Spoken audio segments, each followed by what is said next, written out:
Well, gentlemen, it's such a pleasure to talk to you about this film. Nice to talk to you. Thank you. How much does it teach you about international espionage? It sounds very glamorous.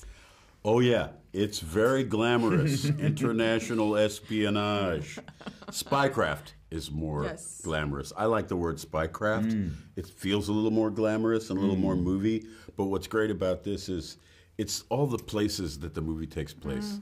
You know, it's Langley, it's D.C., it's Istanbul, Marseille. It's like, it's all over the map. And you've been everywhere. You've been to all the places. You filmed. Yes, yeah. We wanted to give the audience that experience of being thrust into situations and having to adapt. That's what he has to do throughout the film. And you have that first-hand perspective of being in Charlie's shoes, which I don't think you usually get in a film of this genre. Well, talking about being in their shoes, I would totally Google their abilities, basically, or what they can do in international security and stuff like that. Do you get a little bit nerdy about those types of characters and, you know, what their backgrounds are?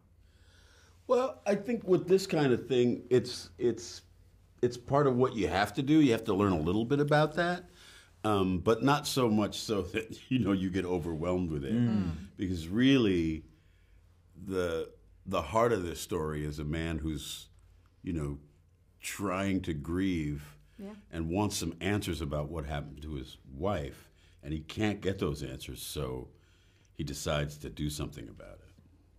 And he pushes. Yeah. It's not like it's, they said no, I'm done. Yeah. It's when all else fails, he says, all right, there are two ways to go about this. You can go live in solitude and have a very sad life, or you know, who knows what's going to happen if you do set off on your own and take matters into your own hands. It could go one of many ways, but he does it, and I think there's quite a bit of integrity in Charlie. Yeah, no, absolutely, and the concept of being a vigilante as well. There's a certain romanticism about it, especially in the context of this story. Do you agree? Very much. I mean, you see these.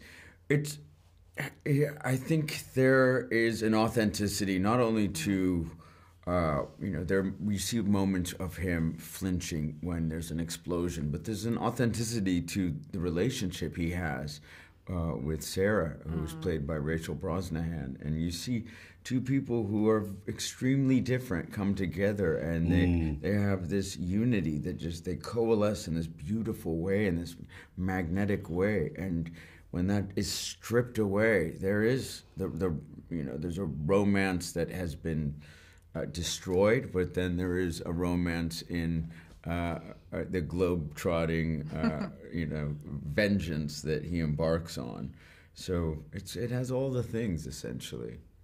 How did you want to play the Colonel in the sense of, you know, he's quite a still, decisive kind of persona?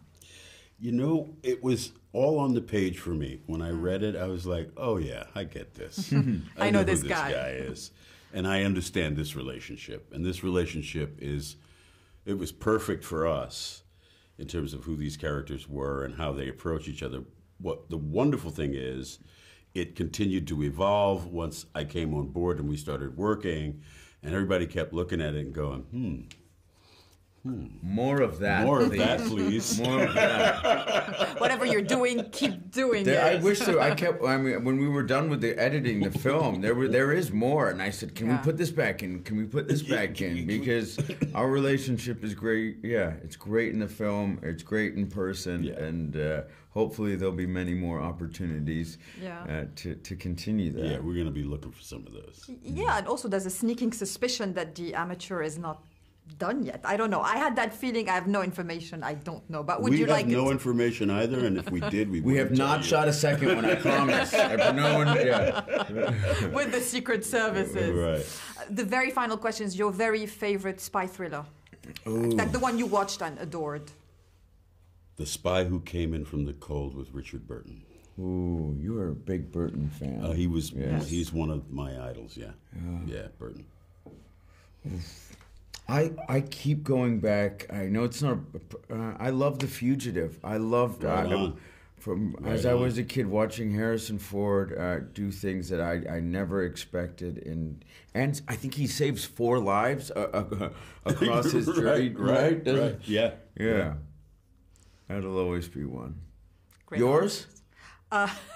Austin Powers. Oh yeah, yeah, baby. International Man of Mystery. Oh, behave. Can't top that for me. Oh, fantastic. Thank you so much. Thank you. Thank Great you. to see you both. Have a You good too. Likewise. You too.